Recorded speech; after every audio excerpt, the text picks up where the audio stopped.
Muy buenas tardes para todos. Nos volvemos a encontrar en este tercer día de catequesis y de encontrarnos, dialogar sobre lo que estamos haciendo, cómo estamos viviendo esta etapa de cuarentena, de aislamiento en nuestros hogares, esta vivencia de la Semana Mayor, que este año ha sido atípica, que este año ha tenido unas condiciones diferentes, pero que en fin de cuentas, el Señor nos ha regalado una gran bendición para poder celebrar en familia.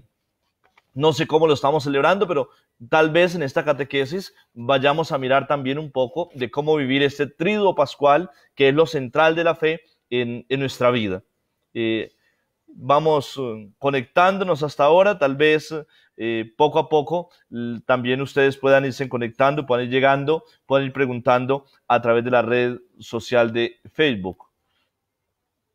Estos 2 días hemos hablado del amor de Dios, de cómo el amor de Dios entra al corazón y va transformando al hombre, y las muestras de ese amor de Dios, cómo se vive el amor en familia.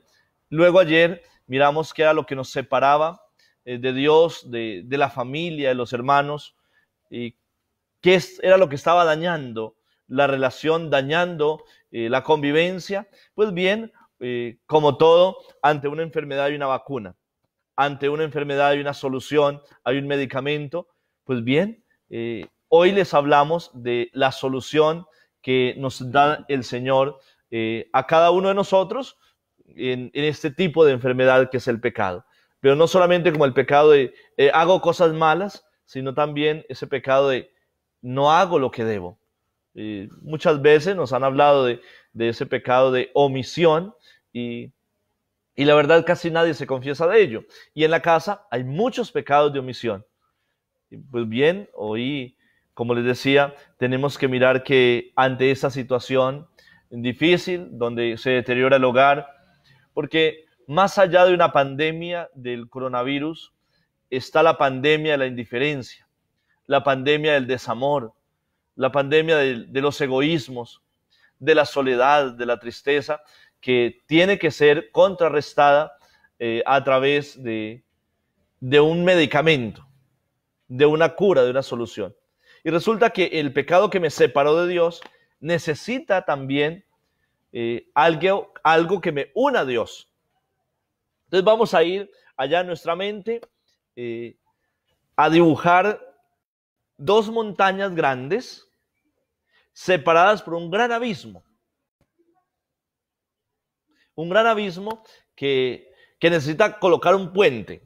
Hoy en Colombia se habla mucho de esos grandes puentes que unen dos montañas, y si no hay ese puente, pues no podemos comunicarnos. Pues el hombre estaba en un lado extremo, con un gran abismo allí junto a Dios, lo separaba, y se necesita un puente que tenga dos puntas. Eso parece lógico, pero déjenme que lo hable así para que lo entendamos. Las dos puntas quiere decir que una parte del puente está donde está Dios, tiene parte con Dios, y en la otra punta del puente tiene punta donde el hombre, parte de Dios y parte de hombre. Y la única persona que puede salvarnos y que puede unirnos nuevamente es la persona de Jesús, verdadero Dios y verdadero hombre. Esto es muy importante.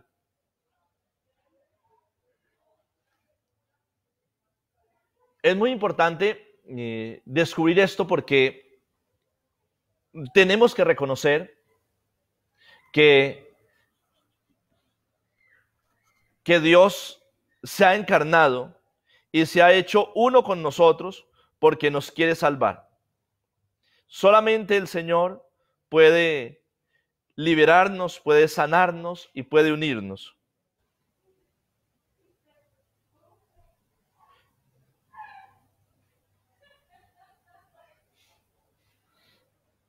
Tenemos que entenderlo de esa manera.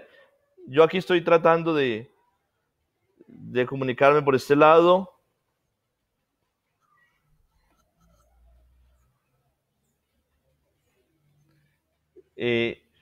Y entonces encontramos que no hay otro nombre, como lo decía yo ayer, no hay otro nombre por el cual el hombre pueda ser salvo.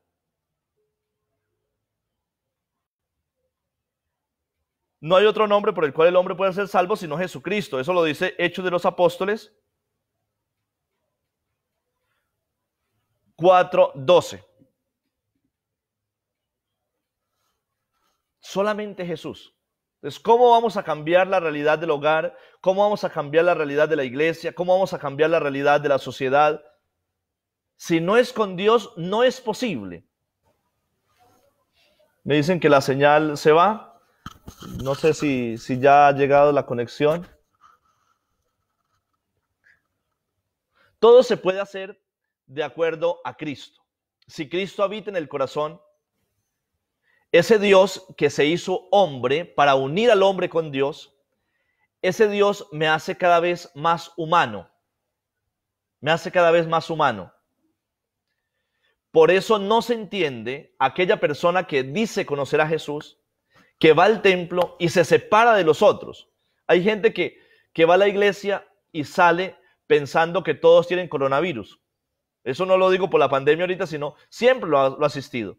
El que no se quiere untar, el que si va y habla se contamina, el que va y escucha música se contamina. Yo me acuerdo alguna vez en una parroquia, iba en el carro, recogí una señora y yo escucho rancheras, yo soy un ser humano, me gusta la música de Vicente Fernández y todo esto, y yo no canto bien, pero yo la alareo, yo la grito. Y cuando termino el recorrido, la señora me dice, me tiene escandalizada.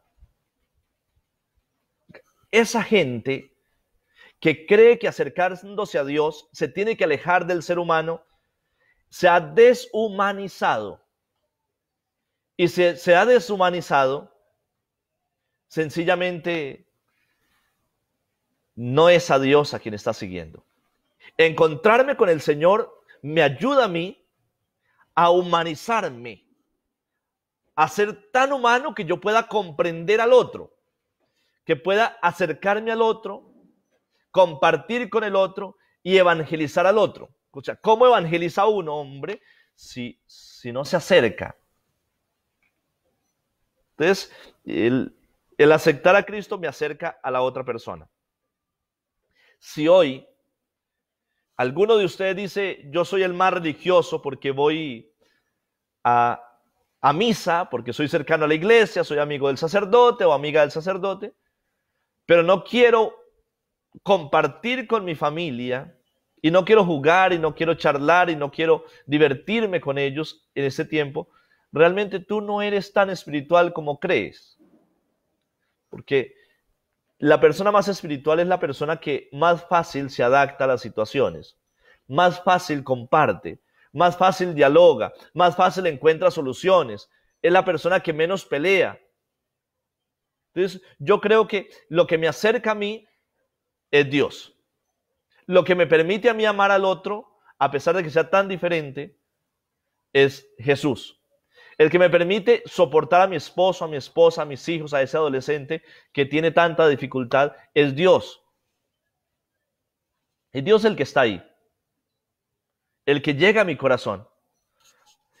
Yo quiero que hoy entendamos algo. Allá en Juan 3, 16, 17, dice el Señor que Él no quiere la muerte de nadie. Quiere la conversión nuestra, que seamos felices. Dios quiere el bien tuyo y de tu familia. Por eso debes abrir el corazón a Dios. Pero ¿qué es abrir el corazón a Dios? ¿Qué es aceptar a Cristo? ¿Qué es asumir la cruz de Cristo? Entonces, uno puede pensar que de ahora en adelante vamos a ser más rezanderos, más orantes. Me parece maravilloso, es muy importante.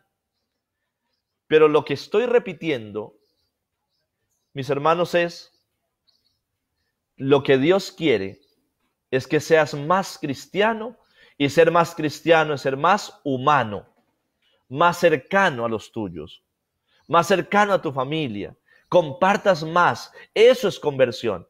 Entonces, la conversión que Dios me pide hoy, y más en esta Semana Santa, convertirse es dar un paso hacia adelante, pasar de ser esto a ser aquello, es muchas veces retroceder y recorrer nuevamente aquello que he andado mal y comenzar a cambiar. Eso es lo que me está pidiendo el Señor hoy. Entonces he ido dando cuenta que no disfrutaba de mi familia, que no compartía con mi familia, que muchas veces no dialogaba, no escuchaba, no servía, que me preocupé por llevar cosas a la casa, pero no por darme a ellos, por compartir con ellos. Y esta cuarentena me tiene que enseñar eso. No vayamos a decir, ay, sí, disfruté, compartí con mi familia, se acabó la cuarentena y llegamos a lo mismo. El mundo tiene que ser diferente.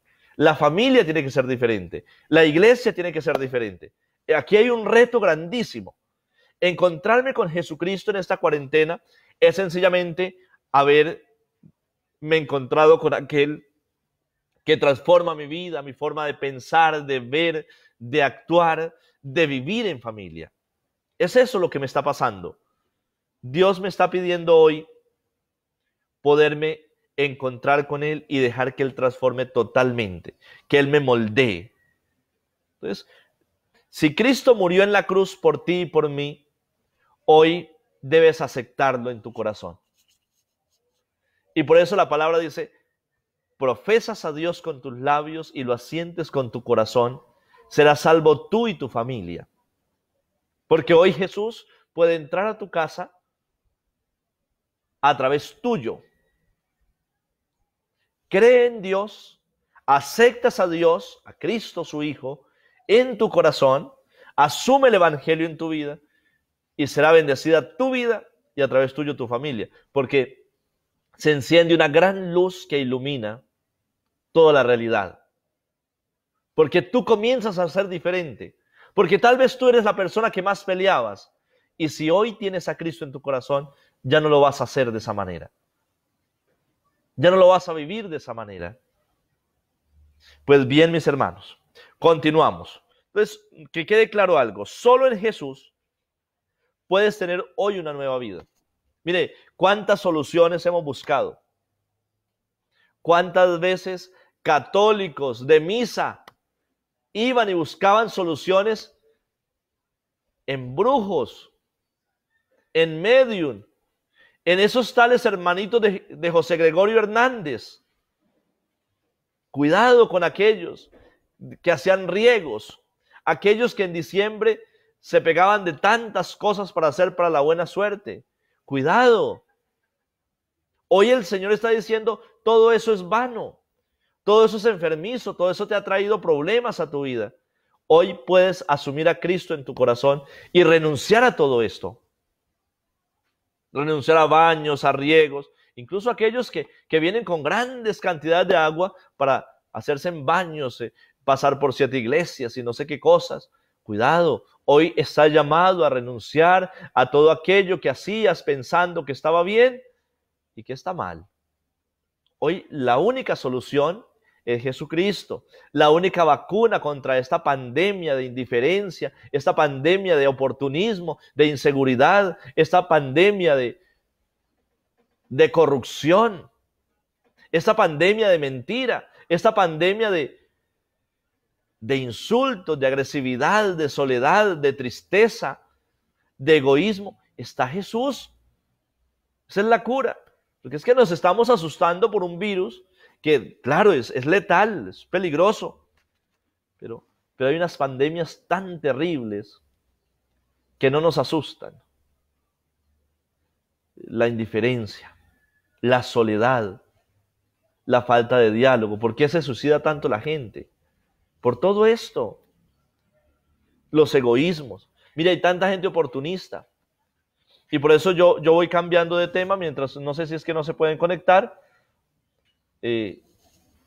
Mientras ustedes van llegando, vamos mirando que hoy, ¿cómo puedo asumir a Jesús entonces en mi vida? Mire, como yo quiero comenzar una vida nueva, voy a comenzar viviendo la caridad en mi casa.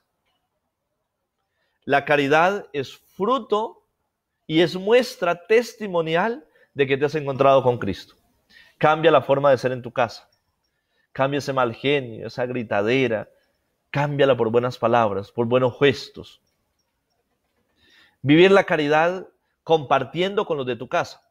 Pero hoy me encontré con que algunas familias están colocando trapos rojos en las ventanas, los que están pasando hambre, pasando necesidad. Por favor, no seamos indiferentes a los que viven cerca de nosotros. Como uno pasa por la calle y uno dice, ay, no, hay que comenzar a vivir la caridad. Y a ellos los quiero llamar. Si conoces a Cristo y si te has encontrado con Cristo y si asumes a Cristo en tu vida, comparte. Comparte la caridad, vive la caridad. Pero déjenme decirles algo más. En torno a nosotros, yo vivo en un sector popular y uno se va dando cuenta que hay muchos que necesitan. Todos necesitamos la ayuda de alguien, así sea una llamada. Yo a veces peleo con los curas y peleo en el clero. Yo digo, no necesitamos que nos den dinero muchas veces. Una llamada que nos hagamos. Eso es caridad. Pero déjenme decirles, hay tantas personas en las parroquias, en los barrios, en las veredas, que siempre han pedido y que todo el mundo está pendiente de ellos. Y todo el mundo los ayuda. Y en ese momento los han ayudado. Y todos seguimos pensando en esos. Y hay personas que nunca han pedido, que vivían de un negocio, que tienen una tienda, que tienen un almacén, pero mientras iban vendiendo, iban comiendo, iban haciendo muchas cosas. Y hoy pueden estar sufriendo. Hay una cosa que se llaman pobres vergonzantes. Es ese que nunca pide, que tiene una apariencia de ser rico, que está bien, que vive junto a nosotros, que tiene una casa bonita, pero en este momento no tiene que comer. Y uno dice, no, pero tiene una casa hermosa, una casa de ricos, vale 150 millones. Pero hombre, yo puedo tener una casa. Yo vivo en la casa cural y la casa cural es bonita. Yo creo que es de las mejores del barrio. Tengo un templo grandísimo. Pero cuando a mí me da hambre, yo no puedo arrancar un ladrillo y comérmelo. Entonces, a veces la apariencia de la persona no significa que no necesite. Hay tantos que están buscando siempre ayuda y siempre piden y siempre se les da. Y hay otros que nunca dicen y están sufriendo. Tenemos que tener un discernimiento, que el Señor nos regale discernimiento para saber quién en nuestra cuadra está sufriendo y lo podamos ayudar. Entonces yo quiero que hoy tengamos esa tarea. Mira en tu cuadra, tu manzana, ahí al frente y descubre quién está pasando necesidad y tú lo puedes ayudar. Así se vive. Eso es vivir la caridad. Viva la caridad en su casa y afuera. Ahora, ¿cómo más vamos a demostrar que esta vivencia de fe de Semana Santa nos va transformando la vida? Ustedes todos están conectados por internet a la Eucaristía, al Santo Rosario. Muchos sacerdotes están haciendo lo mismo. No se acostumbren al internet. Yo no quiero pensar que cuando todo eso termine, la gente ya no venga a misa, sino que se quede esperando en la casa el video, la transmisión en vivo. Cuidado.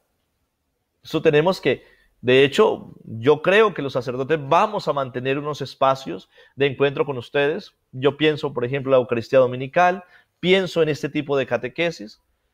Los momentos de encuentro con ustedes a través del internet son fenomenales, pero tenemos que volver a la iglesia. Entonces tenemos que irnos imaginando hoy cómo va a ser la familia y la iglesia después de esta pandemia. Y eso depende de cómo vamos viviendo la fe hoy. ¿Cómo estamos viviendo la fe? Mañana es el día de la Cena del Señor y está el mandamiento del amor, la vivencia de la caridad y el sacerdocio. Entonces, esta pandemia nos ha permitido descubrir el valor del sacerdocio ministerial. O sea, qué tan importante es un sacerdote en una parroquia, en mi vida. Hoy cuando uno dice yo quisiera la Eucaristía y no la puedo tener, yo quisiera confesarme, mire que llegó Semana Santa y no me pude confesar. Uno dice, hace falta el sacerdote. Por favor, valoren a sus sacerdotes. Ayúdenos a crecer. Corríjanos como nosotros los corregimos a ustedes. Ayúdenos, caminen con nosotros. enséñenos a ser pastores. Uno aprende pastoreando. Muchos, por ejemplo, han sentido la ausencia de su sacerdote allí en su parroquia. Bueno, esa ausencia los tiene que llevar a valorarlo mucho más. Cuando está ahí, hay que aprovecharlo. Como cuando uno tiene la mamá, el papá vivos, hay que abrazarlos, hay que disfrutar de su compañía, disfrutar de sus consejos, porque un día no van a estar. Esta pandemia, esta situación, nos ha enseñado a valorar la iglesia, a ustedes y a nosotros. Esto nos probó como pastores. Yo pensaba hace poco en ese texto de San Juan sobre el buen pastor, y el pastor no huye, el pastor está al frente del problema y va allí con sus fieles. Y esto nos ha, como decimos popularmente, nos ha medido el aceite a los sacerdotes sobre nuestro ser de pastores. Y también a ustedes les mide el aceite sobre su ser de ovejas. Sacerdote que los busca de alguna manera y ustedes que se dejan encontrar. Mañana, viviendo esa celebración que ustedes van a vivir por internet, pero que también yo les pido que la vivan en su casa, se van a dar cuenta que mañana van a poder compartir. El Evangelio va a llamarnos a compartir con el otro, a vivir con el otro. Que esa celebración en familia de la cena, ojalá que ustedes allí en su casa, papá, mamá, hijos, puedan colocar una mesa con las copas correspondientes a todos y el pan, y oren y compartan el pan. No compren pancitos para todos, compren un pan, consigan un pan que puedan partir en rodajas para los hermanos. No necesita uno un pan grande para llenarse, sino un pan pequeño, que es un signo de que compartimos un mismo pan para todos y eso nos hace familia. Y aquí entonces les hablo de cómo la Eucaristía es un solo pan, Cristo, que se parte y se reparte entre muchos hijos para decirnos somos una familia. Y no es posible comulgar y estar enemistados. No es posible comer de la misma olla en la casa y acostarnos enojados, porque a veces las rebeldías están llenas de enojo. Enojarnos por cualquier cosa, sacar disculpas para estar bravo, para no hablarnos. Hombre, eso no es cristiano. No es cristiano.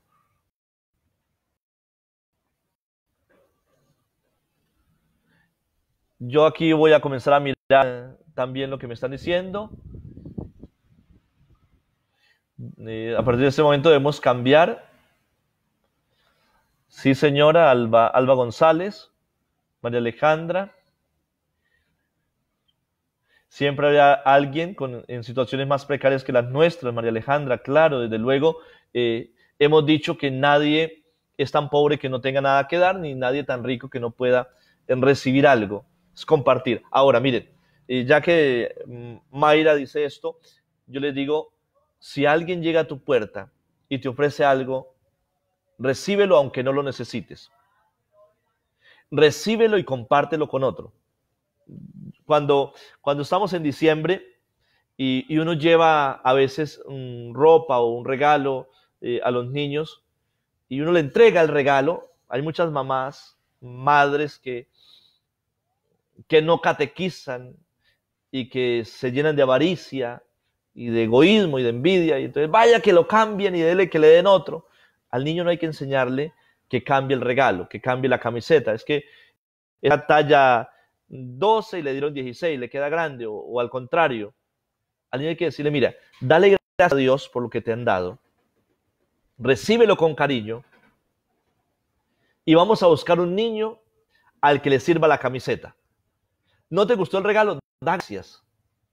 Y vamos a buscar un niño y se lo vamos a donar. Entonces, cuando llegue alguien a darte algo, recíbelo y va y lo comparte con otro. En diciembre del año antepasado, fui a un sector y teníamos una lista de personas que necesitaban y di un mercado y un señor me dijo, padre, yo no necesito, pero se lo voy a recibir porque tengo una familia que lo necesita. Eso es caridad. Eso es pensar como cristianos. Entonces, lo primero que vamos a hacer mañana es compartir el mismo pan para valorar al sacerdote, para valorar la Eucaristía y para comprometernos a compartir con el otro y a hacer familia y a compartir con los vecinos.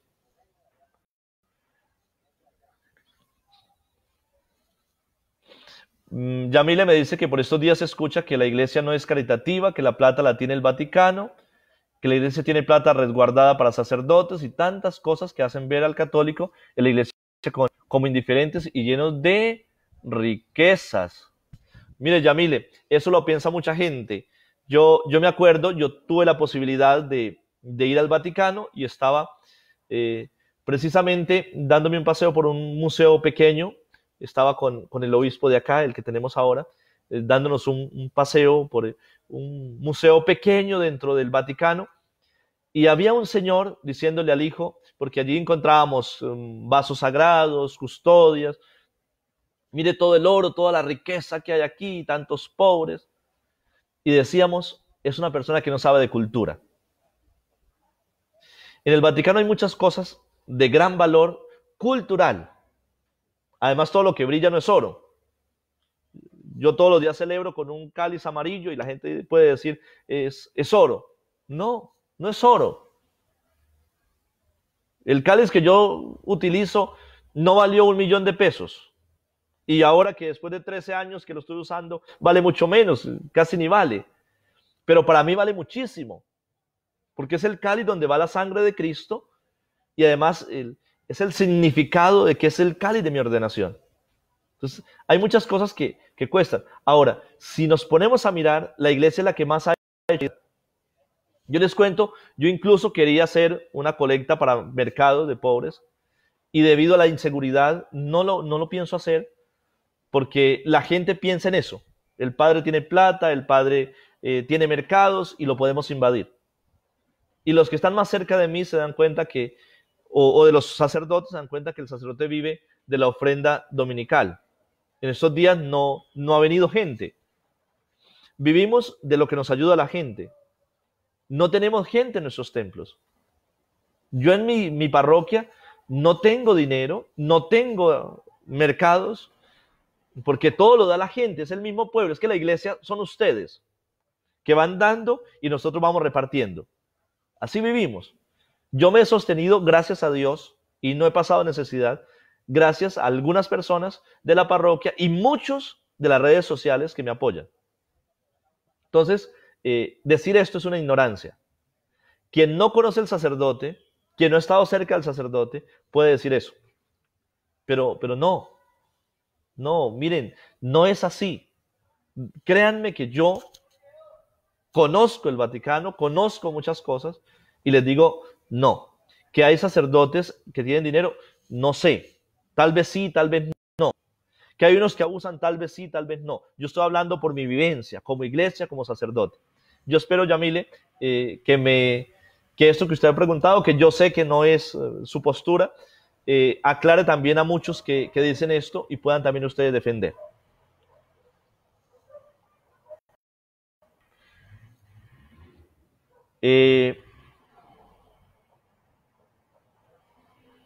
Me pide Mayra Alejandra que le regale la programación de Semana Santa conmigo. Desde luego, yo la publiqué ya. Después de esta charla, la vuelvo a publicar.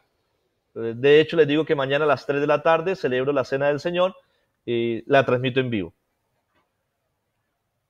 ¿Es verdad que el pecado que han cometido, perdón, yo miro que no, Mayra Bonilla, quiero preguntar si es verdad que el pecado que han cometido papá y mamá afecta a los hijos y va de generación en generación. Mire, Mayra, esto es bien complicado porque algunos sacerdotes incluso hablan de sanación intergeneracional y yo prefiero apegarme mucho más al Evangelio. Es decir, mire, si un papá es un borracho, es un drogadicto, es un mujeriego, eso afecta a los hijos en cuanto al testimonio, en cuanto a los genes. Si un papá engendra borracho a su hijo, puede perjudicarlo muchísimo. Nosotros somos un producto no terminado y en la familia nos vamos haciendo y como es la familia, así mismo vamos siendo nosotros. Nosotros lo aprendemos. Nosotros somos el retrato de papá y mamá. Entonces, en ese caso afecta. Pero que digan que yo estoy pagando los pecados de mis padres, no. Cuando el ciego de nacimiento le preguntan a Jesús, ¿quién pecó, él o sus padres? Él dice, ni él ni sus padres, todo está hecho para que en él se glorifique el Señor. Respuesta de Jesús. Dice Jesús, no digan que los padres comen a graces y los hijos sufren de entera. Y luego dice que el Señor recuerda los pecados hasta la cuarta generación, pero que la misericordia del Señor dura siempre y va de generación en generación. Está diciendo que la misericordia y el amor de Dios es mucho más grande que el pecado.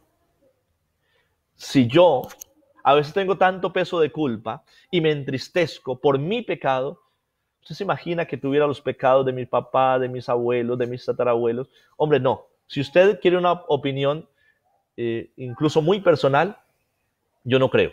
Yo no creo en esto. Cada uno es responsable de su pecado. Y me apoyo en la palabra de Dios para decir esto. Pero yo quiero saber, Mónica Andrea, saber si es cierto que uno tiene un hijo en pecado, vive en unión, que uno tiene un hijo en pecado, vive en unión libre, uno de padre también carga con ese pecado.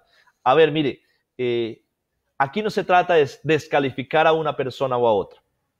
Yo lo decía en la bendición de esposos, dale gracias a Dios por el compañero que tienes. Estás en unión libre, estás en pecado. ¿Qué te hace falta para acercarte a Dios? Piensa, arregla tu vida. Pero el hijo no es hijo de pecado, es hijo de esos dos padres que se aman, que les falta algo para estar plenamente en la bendición de Dios. Antes se les llamaba hijos naturales y no se les colocaba en la partida el nombre, el apellido del papá y mil cosas. No, mire, el hijo es creación de Dios y tiene que ser tratado como esto. Y no se le puede negar la gracia del bautismo y es un hijo de Dios como nosotros, pero tenemos que arreglar la vida. Yo en mi parroquia exijo, por ejemplo, padrinos casados o solteros que vivan la fe, porque alguien le tiene que dar testimonio. Ahora, muchas veces también el bautismo y también tener un hijo es un llamado para decirles, ya se aman, están juntos, tienen hijos, ¿por qué no se acercan a reconciliarse con Dios y a casarse? Es verdad que hay un banco en el Vaticano y presta plata a varios países, es cierto. Si es así, ¿por qué no devuelve ese dinero a sus fieles que lo necesitan? Mire, mis hermanos, el Vaticano es un estado y allí hay un banco, claro que hay un banco. Y ese banco no le está quitando nada a nadie. Han habido unos escándalos y este Papa ha estado muy pendiente de mirar todo esto porque hay corrupción en todo lado. Donde hay un ser humano hay corrupción y donde hay un ser humano hay pecado. Pero a mí me devuelven, por favor, entiéndame en esto, a mí me tienen que devolver lo que me han robado. Si yo no he robado, ¿qué me pide usted que le devuelva? Sería la respuesta, porque a veces dicen, la iglesia ha robado. Y si usted me dice que mi parroquia, que mi iglesia lo ha robado, me tiene que decir qué le ha robado para que le podamos devolver. Esto es explicado y es también, a veces vamos repitiendo lo que otro dice y cuando a mí me dicen, mire, los pastores protestantes son ladrones, yo les pregunto, ¿ese pastor qué le ha robado? Los curas son ladrones, ¿qué le han robado? Porque a veces vamos diciendo, y me perdona Eduardo su pregunta, la estoy respondiendo con toda la caridad, no es en contra suyo, es en contra de muchas personas, como respuesta a muchas personas que afirman eso, que están diciendo eso.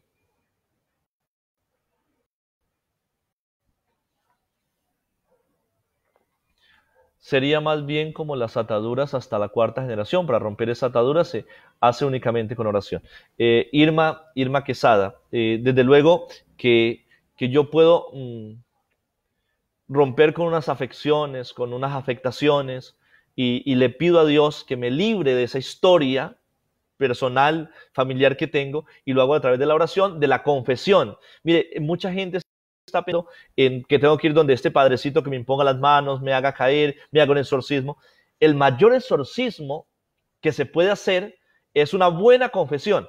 Mire, cuando uno se confiesa bien y le abre el corazón a Dios, el Señor expulsa al demonio, expulsa el pecado de mi vida y se rompe y comienza una vida nueva.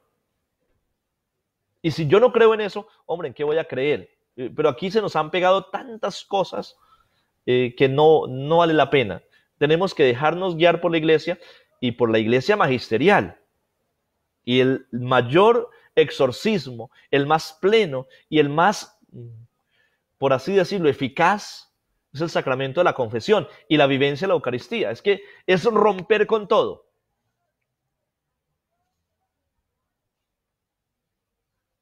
Yo incluso, Imelda me está escribiendo también, incluso creo que podemos hablar de finanzas de una iglesia, de la finanza de una parroquia, cómo vive una parroquia a nivel económico, por qué se cobra. Yo, si ustedes lo prefieren, dedicamos más adelante una catequesis y nos sentamos y hablamos de esto. Si la pandemia continúa y si esta, que yo espero que no, y que esta cuarentena se amplíe un poco, podemos incluso la otra semana tener un momento de encuentro para hablar de ese tema. Yo creo que es importante que toca el tema, Imelda también lo pone allí. Continúo. Entonces mañana jueves vamos a ver caridad y vamos a ver servicio. Yo allí les pido que el que esté dirigiendo la sesión, si la viven conmigo, chévere, pero después de que lo vivan conmigo, lo hacen ustedes. Es partir ese pan y compartirlo entre todos, como vivencia de unidad, y papá o mamá, el que esté dirigiendo, lava los pies de todos en la casa, como un gesto de servicio. El que es cabeza se abaja y le lava los pies a los demás. Pero luego, dejen el platón y la jarra allí, y el que quiera y tenga alguna discordia, algún roce, con un hermano, con papá, con mamá, incluso los esposos, que tengan el gesto de lavarse en ellos también los pies, como un abajarme y decir, aquí estoy a servirte y no quiero pelear más contigo. Porque aquí tenemos que comenzar a vislumbrar una iglesia servidora. Y déjenme decirles, cuando yo digo iglesia, no estoy hablando del sacerdote y el templo, estoy hablando de todos los bautizados. Eso es lo segundo. Tercero, perdón, el sacerdocio, valorarlo muchísimo, valórense ustedes como cabeza de familia, también que son sacerdotes reales allí que están dirigiendo el hogar, la caridad y el servicio. Padre, esta mañana en su homilía, lo de los sacerdotes que cobran en mi parroquia, un matrimonio cuesta o cobran 250,000 pesos. Alba. Mire, para Alba y para todos, cuando uno va al despacho y solicita un sacramento, la parroquia debe dejar expuesto, allí donde se vea en el despacho y en la parroquia, un decreto del obispo o arzobispo donde está diciendo cuál es la ofrenda de cada sacramento. Y entonces usted tiene que mirar, me están cobrando esto, ¿por qué me lo están cobrando? Y tiene que mirar el decreto que dice. Entonces, si una Eucaristía, por una Eucaristía se están diciendo, en mi parroquia, por ejemplo, 35, con cantora 45, ahí el decreto debe decir, si me dice 35 y yo estoy cobrando 50, estoy robando. Y usted está viendo, pues entonces tiene que decir, y tiene que aclarar, y tiene que incluso denunciar que se está cometiendo un abuso. Pero siempre, para las ofrendas de los sacramentos, en las casas curales, allí en el despacho, tiene que haber el decreto del obispo, del ordinario del lugar, que regula esto. Es muy importante. Entonces aquí yo no entro en que allí cobran esto, cobran aquello. Hay una razón y lo tienen que mirar a través del decreto.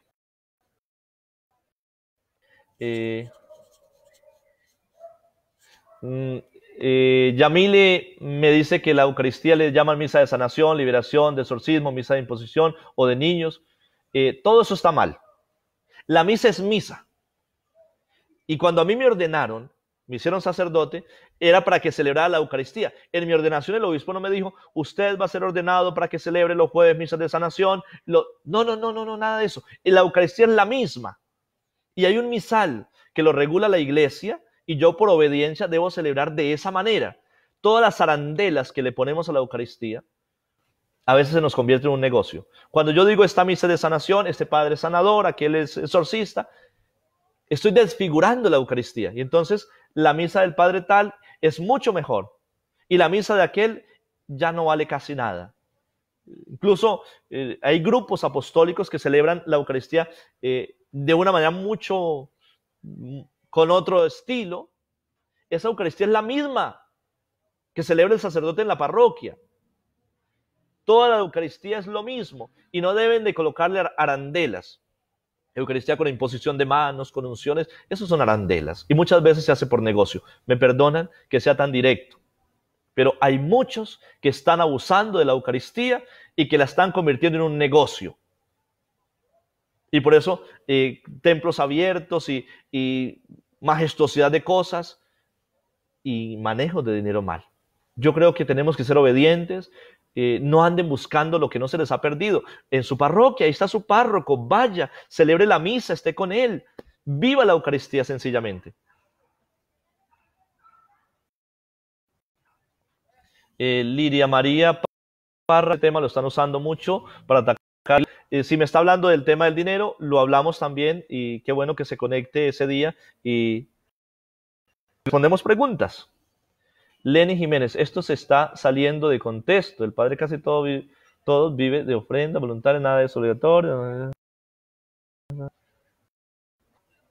Listo, Lenny.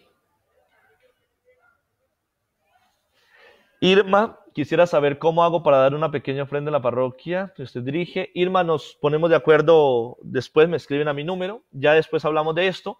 Yo continúo con esta vivencia. Les recomendaba mañana únanse en la celebración en vivo conmigo, con otra persona, con otro sacerdote, por televisión, no sé, únanse. El Papa ha dicho, vívanlo en vivo.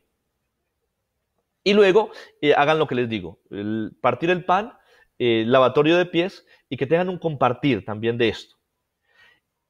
El viernes vamos a vivir varios momentos.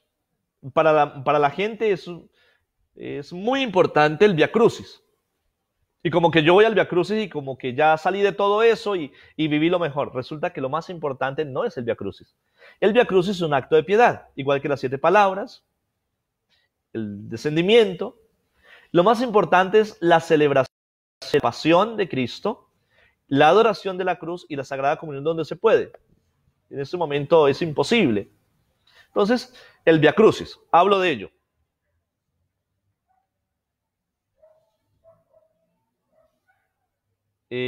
Mi Lolo Isa dice, ayer el ambiente en mi apartamento mejoró. Me alegra muchísimo, espero que no solamente en su casa, sino también en la casa de muchos. El Via Crucis, me preguntaron, hay Via Crucis por la familia, hay Via Crucis por los sacerdotes, hay Via Crucis por la paz, hay Via Crucis. ¿Cuál tengo que hacer?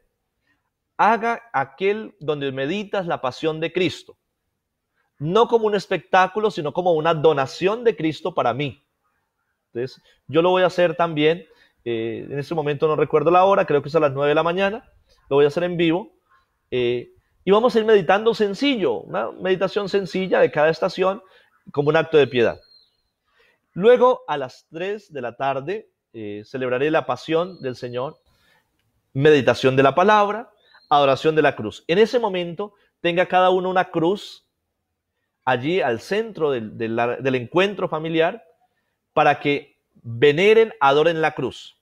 Ojo que allí hay otro ataque, porque ¿para qué beso yo un palo, un yeso? ¿Qué estoy haciendo? ¿Eso es idolatría? No, mis hermanos, no es de esa manera. Aquí vienen más preguntas, pero déjenme, yo termino un poco esto de la cruz para que lo entendamos. Cuando se me dice adorar la cruz, es que la cruz es un signo de amor. Es el signo perfecto del amor de Dios. Dios se dona y muere en la cruz por mí para que yo sea salvo. Él paga por mi pecado. Soy yo el que merezco ser crucificado. Es crucificado por mí. Entonces, cuando yo beso la cruz, estoy acogiéndola en mi corazón. Estoy diciendo, Señor, te amo por este don tan maravilloso. ¿Cómo es que Diste la vida por mí que no lo merezco. Yo me uno a ti porque tú eres mi única salvación. Y a partir de hoy, mirando la cruz, miro mi vida y encuentro la luz para seguir. Y ahí es cuando les digo, no coloquen la cruz detrás, allá uno tiene la cama y coloca acá la cabecera la cruz, nunca la ve. Colóquela donde la vean, a los pies, donde yo me acuesto y veo la cruz. Cuando tenga problemas, mire hacia la cruz y dése cuenta cómo tiene que comportarse, porque la cruz se convierte en el evangelio de Dios. Allí Él me enseñó a perdonar, allí Él me enseñó el camino, cómo perdonar, me enseñó a donarme, me enseñó a amar, me enseñó el silencio, me enseñó a ofrecer el sufrimiento. La cruz es el evangelio de Dios y es muy importante la adoración de la cruz. Hagámosla allí y luego podemos meditar al final, más tarde, las 7 palabras para descubrir cómo el Señor allí en la cruz va orientando mi vida y me va iluminando incluso en este momento. Yo quisiera que todas las reflexiones que se hagan esta Semana Santa se hagan en torno a lo que estamos viviendo. Uno encuentra libros, reflexiones en internet, cosas técnicas. Yo no hago las cosas para que me digan soy inteligente y uso esta palabra rara. No, que la palabra ilumine lo que estamos viviendo. Que la reflexión del Vía Crucis, las 7 palabras, ilumine lo que estamos viviendo. Me dé las pautas para encontrarme con Dios. Miro aquí nuevamente, pero ¿cómo hacer un buen acto de contrición que me ayude a la confesión en estos tiempos de cuarentena? Gloria Amparo, yo el viernes anterior, delante de Jesús Eucaristía, en una hora santa, hice un acto penitencial donde le pedí a la gente que reconociera su pecado delante de Dios, hiciera un acto de contrición perfecto para que reciba el perdón de Dios mientras se presenta la posibilidad de la confesión. No se reemplaza. Es que Dios allí, junto a mí, me perdona el pecado. ¿Cómo hacerlo? Mire, hagan un buen examen de conciencia, meditando el Padre Nuestro, es una forma, cada palabra del Padre Nuestro, meditando los mandamientos de la ley de Dios y de la Iglesia, y mirando las cosas buenas que yo pude haber hecho y no hice. Es muy importante que el acto de contrición sea perfecto. Hay 2 cosas que permítanme que yo les explique, no sé si me va a alargar más de una hora, pero permítanme que les explique. Muchas veces pedimos perdón por miedo. Pues, Padre, acúseme de esto, pero confiéseme rapidito, Padre, porque es que si me muero esta noche me condeno. Ojo que hay miedo. Y el miedo aleja un poco el perdón, la posibilidad de ese perdón en estos momentos. Otra cosa es que yo me quiero confesar porque quiero estar bien con Dios. Entonces, en este momento, más tarde, usted puede arrodillarse delante del crucifijo, en la presencia de Dios, hace un acto de contrición por amor a Dios, porque quiere vivir bien con Dios, no porque si se muere se condena, no, es por amor. Yo no hago un oficio para que mi papá no me pegue, yo hago un oficio bien para que mi papá se sienta feliz conmigo. Eso es contrición perfecta. ¿Listo? Y lo pueden hacer delante de Dios y recibirán el perdón de Dios. Espero haber resuelto su pregunta, su interrogante, Gloria Amparo. Padre, el mensaje de ánimo para las personas que están en casa y emocionalmente tienen algún inconveniente. Mire, yo creo que todas estas catequesis, Milena, es la voz de aliento, porque necesitamos buscar de Dios. Yo he preferido en todo este tiempo no hablar del virus y de todo esto que solamente entristece, sino de toda la oportunidad que Dios nos está dando para vivir en el amor. Yo esta mañana celebraba, por ejemplo, una Eucaristía por 2 personas que no tuvieron exequias, y yo le hablaba a la familia porque hay unos vacíos muy grandes y un dolor de no poder hacer las cosas lo mejor posible, y les decía, mire, allí está Dios, y es la comunión de los santos. Ese que está en casa, anciano, enfermo, que está pasando inconvenientes o materiales, sienta la presencia de Dios y órele a Dios. Miren que cuando uno necesita algo, Dios se lo envía cuando uno lo necesita, no se lo envía por adelantado. Sientan la presencia de Dios en sus vidas, sientan que este es un tiempo de Dios, que vamos a salir adelante y que la vida va a ser distinta si nosotros nos abrimos al Señor. Eso en cuanto al viernes. Entonces, yo repito, mañana estaré con la gente, no solamente por internet, sino desde el balcón, celebraré la Eucaristía y viviré ese momento de encuentro con la gente, guardando las debidas precauciones. El viernes haré lo mismo. El sábado, perdón, sábado tenemos como mm, central y un gesto muy grande, porque vuelvo y repito, mucha gente va al Vía Crucis y como que ya celebró Semana Santa. El sábado es muy importante la celebración de la vigilia pascual. Y esa vigilia pascual yo la voy a transmitir a las 6 de la tarde, sencilla, corta, el tiempo en internet también ustedes se cansan. Es muy importante tener agua y tener cirios.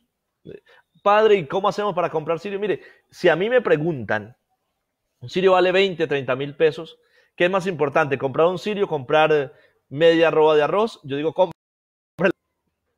reutilicen los cirios, una velita, reutilícenla.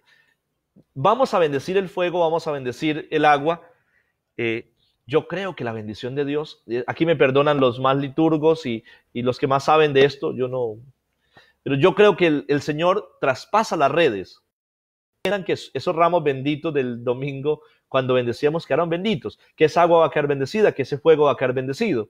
Es la fe de ustedes y es el poder también de bendecir que tenemos nosotros. Entonces, ténganlos listos porque vamos a celebrar esa vigilia abriendo las puertas para que Cristo sea nuestra luz. Cristo ilumine. Porque aquí tenemos que ser diferentes, mis hermanos. No podemos dejar que esto pase y seguir en las mismas. Vamos a renovar nuestro bautismo. Es muy importante sentir que somos bautizados. Es que ese uno lo bautizan y ya como que antes se catequizaba y se bautizaba. Hoy se bautiza y si se dejan se catequizan. Yo a veces digo que uno bautiza con manguera. Eso es todo el que arrime de chagua. No, cada uno de ustedes es hijo de Dios. Y tiene que ser consciente de que ser hijo de Dios significa comportarse como hijo de Dios y comportarse como hermano. Es asumir ese compromiso bautismal, asumir la misión de la iglesia, asumir la evangelización. Es que ser hijo de Dios es una cosa grandísima, tanto que uno no puede aspirar a un título mayor. Entonces vamos a renovar el bautismo, vamos a recibir a Cristo como nuestra luz, y vamos a resucitar con Cristo. Es decir, vamos a emprender una vida nueva, un camino nuevo por la fuerza de Dios. Miro que me han escrito. Padre, ¿por qué hay muchos que dicen que tienen un Dios a mi manera y que no es necesario ir a misa porque ellos oran en la casa? Yasmín, eso es cierto. Ellos tienen un Dios a su manera. Yo muchas veces me he preguntado, incluso, si los que vienen a misa creen en el mismo Dios que yo. Porque uno puede estar en misa haciendo la epístola a Dios con los dedos de los pies. Porque muchas veces nos hacemos un Dios a nuestra manera. El Dios bombero, el que yo le pido y me da y ya. El Dios que yo me confieso ante un palo y un árbol y allí yo me voy haciendo un Dios que se adecue a mi vivencia. Y ese es su Dios, pero no es el mío. No es el Dios del Evangelio. Entonces, la gente se hace muchos dioses. Esa persona que dice, no es necesario ir a la iglesia, no es necesario ir a misa, tiene a Dios, pero no es el mismo. No es el mismo Dios. Le llaman a Jesús, pero no es el mismo. Porque si tuvieran a Jesús como su Dios, lo buscarían, se alimentarían de él. Yo no puedo amar a Dios y detestar la iglesia o hacerlo a un lado. Resulta que la iglesia es el cuerpo de Cristo. Cristo es cabeza y la iglesia es el cuerpo. Yo no digo, no, yo amo la cabeza y el cuerpo no lo quiero. Hombre, eso es ilógico. Entonces, hay mucha gente que tiene un Dios a su tamaño, a su manera. Yasmín, perdón que yo le hable así, pero tenemos que confrontarnos con el Evangelio y preguntarnos si el Dios al que yo sigo es el Dios que se me revela en el Evangelio. Si es ese Dios, voy a misa, vivo los sacramentos, vivo la gracia, de eso se trata. Pero claro, hay mucha gente que tiene otro Dios. O tiene un Dios con el mismo nombre, pero a su manera. Padre, no conocía el vivir de la divina providencia de Dios y en estos tiempos Dios me ha mostrado con mucho amor y abandono total. Miren, yo aprendí eso que está diciendo Yamile, lo aprendí de niño, cuando mi papá me decía, no se preocupe que Dios provee. Y Dios siempre proveía. Hoy pasé por una casa y me dijeron, le tenía una ofrenda, pero usted se fue rápido. Yo le dije, tranquilo, que cuando yo lo necesite, va a ser el tiempo que usted me lo dé. El día que usted me dé, es porque yo necesito eso. Guárdelo ahí. Mis hermanos, a veces nos preocupamos qué vamos a comer, qué vamos a vestir, qué vamos a hacer, dónde vamos a ir. Los paganos se preocupan por eso. El Hijo de Dios no. Basta con hacer la voluntad del Señor. Todo lo demás viene por añadidura. Dios cuida de nosotros. Yo vivo en una parroquia pobre. Esta es una parroquia pobre, de muy bajos recursos. Y no he aguantado hambre. No tengo sueldo, pero nunca me falta nada. Lo que necesito Dios me lo da. ¿Qué necesitamos ahora? Comida, salud, la tenemos. Yo creo que aquí tenemos que aprender no solamente la providencia de Dios, sino a ser agradecidos. Cuando uno no es agradecido y más bien es envidioso, entonces yo, por ejemplo, digo, ay, tan chévere yo estar en la catedral porque allí tal vez haya mejores cosas. Yo no disfruto de lo que Dios me da en esta parroquia y lo que Dios me está dando en este momento. A mí me acaban de traer un vaso de limonada. No, qué buena Coca-Cola, no, pero es esto lo que Dios me da y tengo que agradecerle a Dios por esta limonada y disfrutarla. Entonces, a veces en nuestras casas no disfrutamos de lo que tenemos. Uno tiene un plato de arroz y dice, tan chévere que hubiera un huevo frito, un pedazo de carne, entonces no disfrute ese arroz. Disfrutemos cada cosa porque Dios es providente. Qué bonito testimonio de la divina providencia. Yo lo he experimentado toda mi vida y lo sigo experimentando. Y es genial. Trabajarle a Dios es lo mejor. Dios no lo deja a uno sin sueldo, Dios no lo deja a uno sin comida.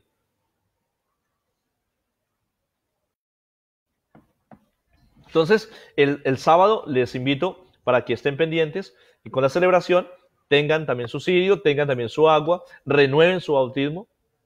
Yo creo que allí papá o mamá que están dirigiendo, cuando yo esté renovando el bautismo, esté haciendo el asperge con agua bendita, échenle un poquito de agüita bendita a sus hijos, a su esposo, a su esposa, en la corona, que le recuerde que un día pasó por la pila bautismal y se hizo hijo de Dios. Esto no es un signo de qué chévere, qué bonito. La gente a veces toma fotos y se queda con la foto.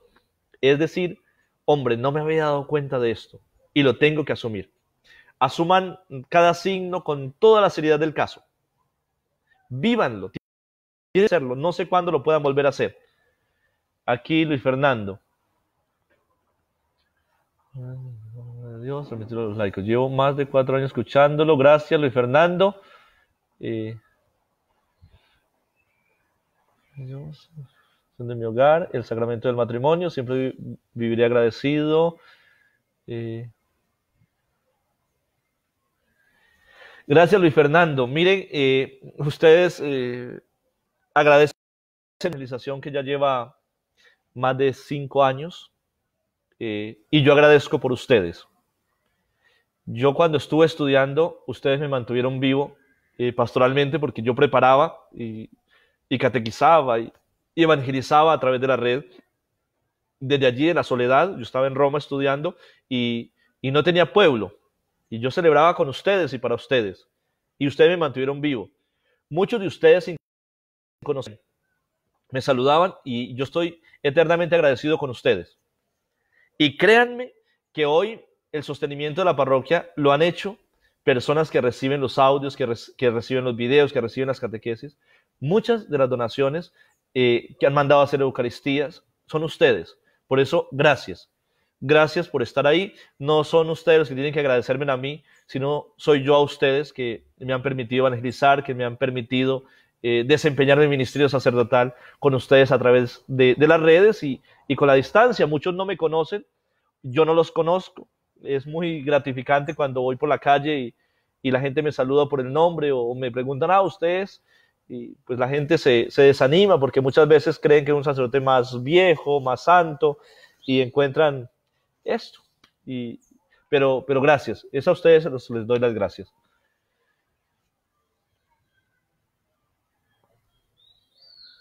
Bueno, vamos llegando ya a la hora de esta catequesis. Estén conmigo, yo aspiro despuesito también tener otro espacio para seguir hablando, seguir catequizando. Gracias a todos. Bueno, Mónica me pregunta, padre, ¿es obligación dar el diezmo o la ofrenda? ¿Por qué lo contrario es pecado? Mire, Mónica, a mí se me ha pasado pero ya me lo pasaron. Dar la ofrenda, dar el diezmo, es muy importante. Yo no lo llamaría obligatorio. Bueno, es obligatorio en cuanto que el amor obliga. Si yo me caso con alguien, no es que me obliguen a amarla o amarlo, es que el haberme casado implica también compartir con esa persona y amarla.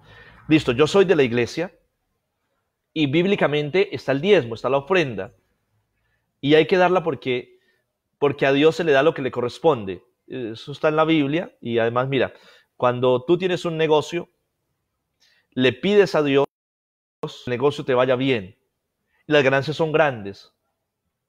Tú no eres dueña del negocio, tú administras. Si tú administras, dale la parte que le corresponde a Dios. Porque si no la das, no lo llamemos pecado, te estás quedando con lo que no es tuyo. Y si te quedas con lo que no es tuyo, tú eres, bueno, yo no digo palabras porque después eso suena feo. Ahora, no se trata de decir, es que obligatoriamente tengo que dar el 10%, si la familia es pobre y nos da el 10% a la iglesia, se va a quedar de semana. Yo siempre digo, mire, la ofrenda, el diezmo, se debe dar con una mano en el corazón, porque amo mi iglesia, porque amo a Dios, porque Dios ha sido maravilloso conmigo, y también con una otra mano en el bolsillo para ver cuánto realmente puedo dar. No den exagerado que se queden sin el sustento diario, ni sean tacaños. Ahora, el diezmo es para el sostenimiento del culto y los ministros. Entonces, ¿yo en qué ocupo el diezmo? Para echar gasolina al carro, para irme para las veredas a celebrar. Para comprar lo que necesito para que la parroquia funcione. Para eso utilizo el diezmo y las ofrendas. No, ¿será que de pronto el padre se lo roba? Miren, si el padre se lo roba, el padre dará cuentas a Dios. Yo cumplo con dar mi ofrenda, que es destinada para Dios. Si usted me dice, padre, estos 50,000 pesos por un mercado de un pobre y yo me los como, yo estoy robando. Cuando me confieso, digo, me robé 50,000 pesos que me han dado para el mercado de los pobres. El sacerdote, si es buen confesor, él me va a decir, padre, esos 50,000 pesos no son suyos, los utilizó mal, repóngalos. Entonces, ¿yo qué me gano con quedarme con algo que no es mío si me pasa una vergüenza? Tengo que devolverlo. Entonces, claro que hay que darlo, hay que diezmar. Los católicos no hablamos de esto y nos da pena, a mí me da pena pedir, me da pena de hablar de esto, pero hay que hacerlo. Entonces, yo espero que a Mónica le haya quedado un poco claro. Eh,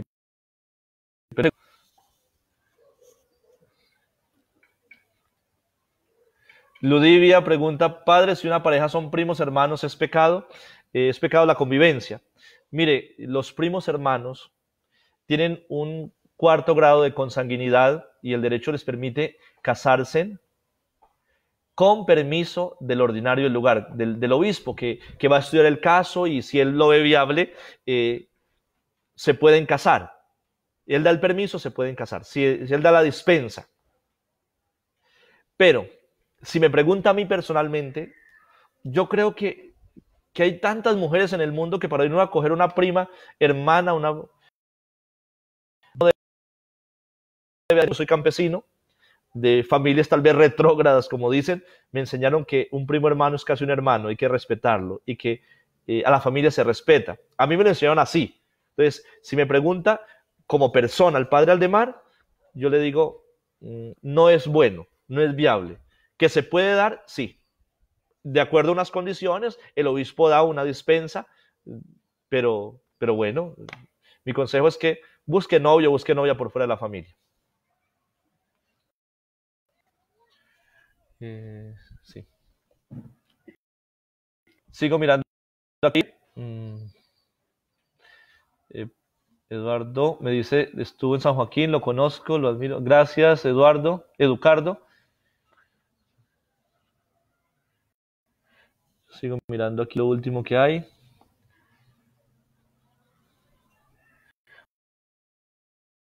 Bueno, el resto son agradecimientos.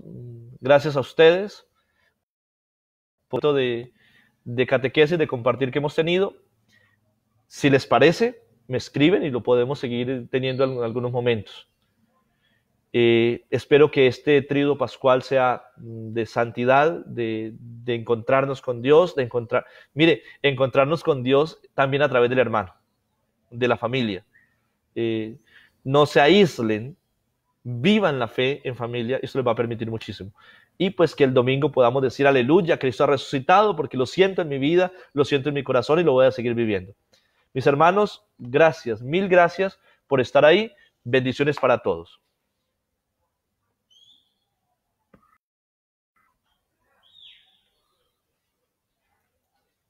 ¿Ya, bueno?